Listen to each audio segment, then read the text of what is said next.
Honey, I'm home. No! You love him. Leave me alone. You love him.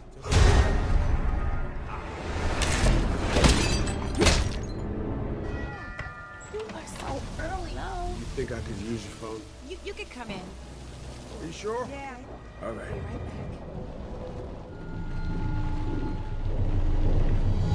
back. You're naughty. Don't you? Put those on. I'm not gonna tell you again. What'd you say? I said, F you. Well, we're just getting to the fun part. Yeah.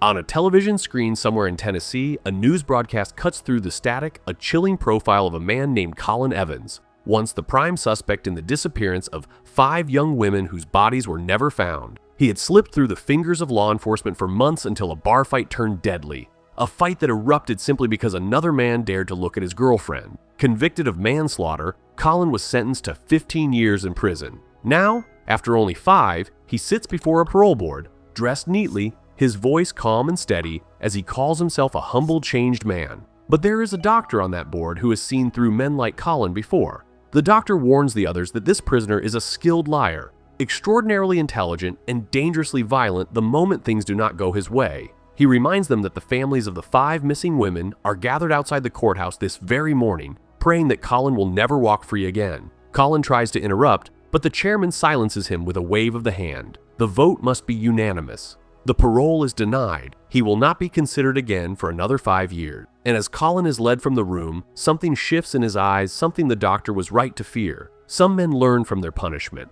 Some men only learn how much they hate being punished.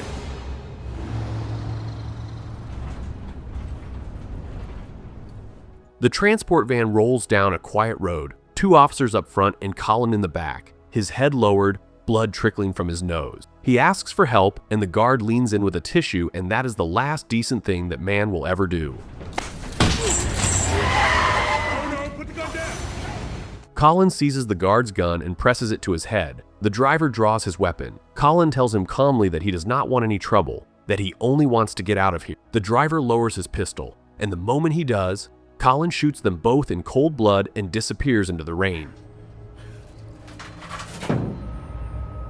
Hundreds of miles away, in Atlanta, Terri Granger is moving through the rooms of her beautiful home, balancing a fussy newborn named Sam on her hip while her young daughter Ryan plays nearby. A violent storm is moving toward the city, and the workers renovating her house are already packing up, racing to beat the weather home. Her best friend Meg, a realtor with a quick laugh and quicker eyes, arrives and takes one look at her exhausted friend before commenting that Terry's husband Jeffrey should be showing more appreciation for the woman who gave up her career to raise his children. When Jeffrey walks through the door minutes later, the truth of Meg's words hangs in the room like smoke. He is leaving for the night, he says, going on a golf trip with his father. Terry hugs him and he flinches at the breast milk on her shirt. He tells her he loves her. He does not look her in the eye when he says it.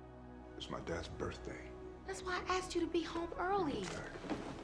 Elsewhere, Colin sits in a car outside a cafe, watching a woman named Alexis laugh with another man. Something in his jaw tightens. Sometime later, he follows her home, and when she turns and sees him standing in her living room, the color drains from her face. They had been lovers once, before the prison and the trial and the years of silence. He tells her quietly that he missed her, that he wants to start over, that they can make fake passports and run away together. She agrees, because she has known him long enough to know what happens to women who refuse him. But then her phone buzzes, and Colin finds a note nearby, a note clearly written by another man, a note that says he did not want to wake her because she looked so beautiful asleep.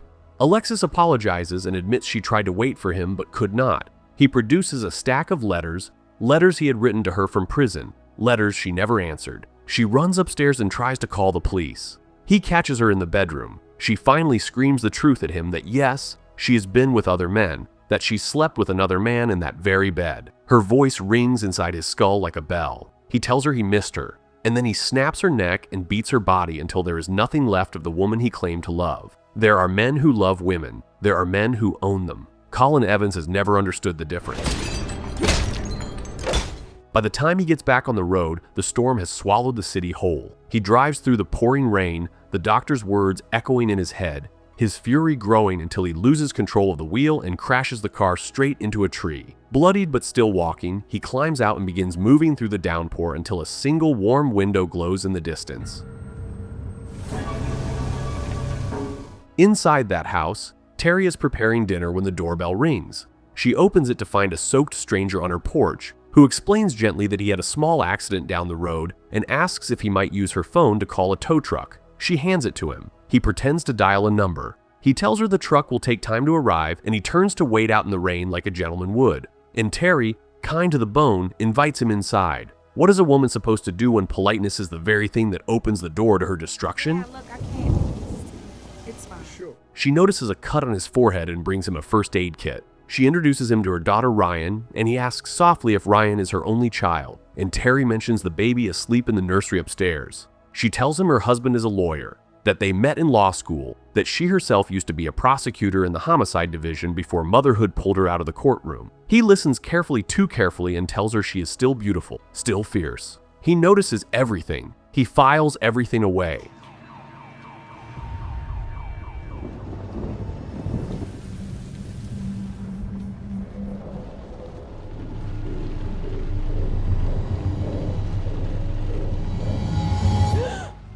Is everything okay?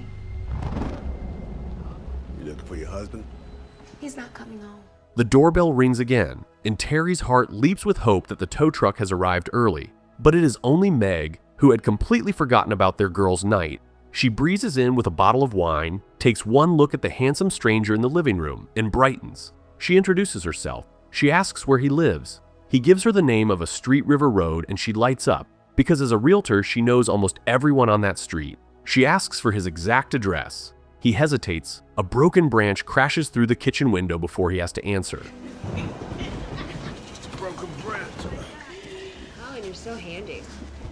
They sit, they drink. Meg flirts with the stranger while Terri runs upstairs to soothe her crying baby. And in the garage, alone with Meg, Colin tells her quietly that he and Terri have been having an affair. Meg, stunned, says she cannot believe her best friend would hide something so big from her. She calls out for Terri to come down. She is going to get the truth.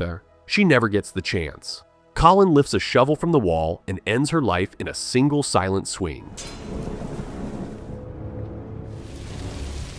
When Terri returns to the living room, Colin tells her that Meg got upset and left. Terri frowns, and then her eyes drift to the corner of the couch where Meg's umbrella is still leaning against the cushion. Something cold begins to crawl up her spine. She walks to the kitchen and lifts the phone. The line is dead. Every wire has been pulled. She checks the cabinet. Every knife is gone. The lights cut out. This is the moment a mother's instincts override every other thought in her body.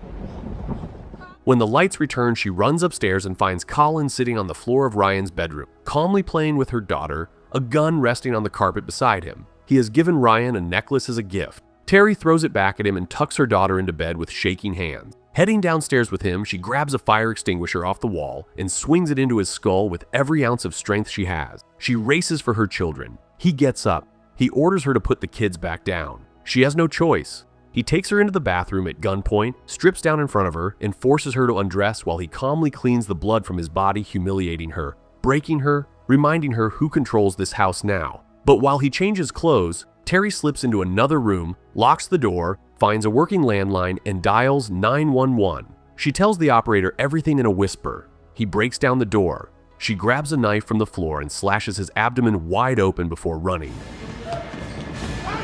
She corners herself in the kitchen, bleeding and breathless, and tells him that the police are already on their way, that he should leave before they arrive, that no one else has to suffer. He does not run. He orders her to gather her children because they are all leaving together. Stepping into the garage to load the car, she sees Meg's body crumpled in the corner, and somehow, she holds her face together for the sake of her daughter. She drives under his instructions, the baby in the back seat, her daughter buckled in beside him. She spots a patrol car ahead and flashes her lights when Colin is not looking. The officer pulls them over and leans into the window, asking about the wound on Colin's stomach. Colin lies, blaming a tree branch through a window. But little Ryan, innocent and bored, asks aloud where her daddy is and when they are going home. The officer's instincts sharpen. He asks Terri to step out of the car. She tells him the stranger is her lover, that her husband is out of town, that she is having an affair. The officer looks her in the eye and tells her quietly that he understands she cannot speak openly. He asks if her life is in danger, and in that moment, Colin lifts the gun and shoots him through the chest. Stay right there! Get over here! She watches him drag the dead officer's body into a ditch like a piece of furniture. He blames her for the man's death. He forces her back behind the wheel and directs her to Alexis's house. She puts her children to bed in an upstairs room and tells Ryan it is just a sleepover. Then Colin drags her into the bathroom to find a first aid kit, and Terri sees the body of a beautiful young woman on the floor. He tells her, almost lovingly, that this is Alexis, the woman who cheated on him. After all I did for her.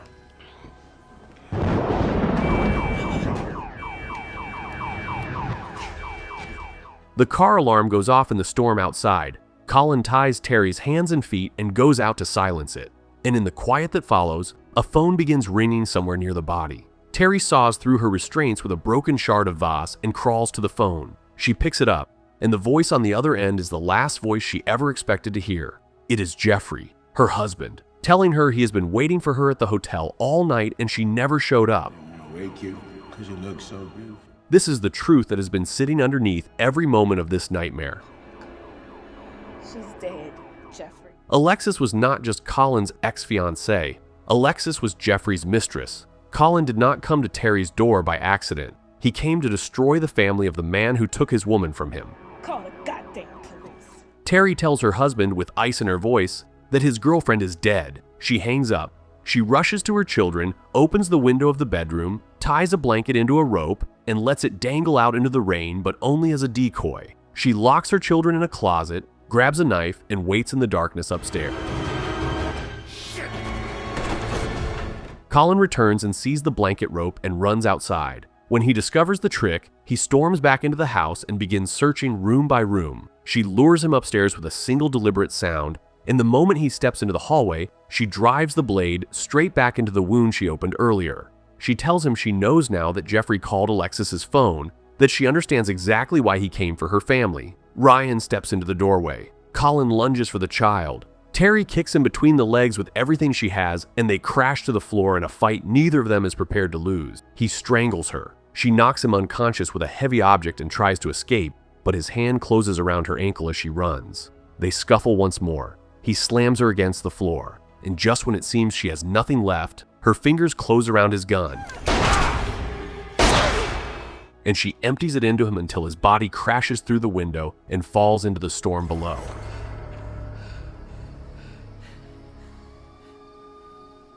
The sirens come. The blue and red lights paint the rain. Jeffrey arrives with the officers, runs to her in the driveway, begs her to understand that his affair with Alexis meant nothing. But Terri is no longer looking at her husband. She is looking at the man whose betrayal nearly cost her her children's lives. She walks past him without a word, and her marriage ends right there in the wet street. Sometime later, the storm long behind her, Terri is moving into a new house with her children. A nanny who bears a quiet resemblance to her lost best friend arrives at the door to take the kids to the park. Terri is returning to her old profession, stepping back into the world of courtrooms and prosecutors, reclaiming the strength she had set aside the day she became a mother. Some doors should never be opened, but sometimes the woman who opens hers is the one no monster should have ever dared to find.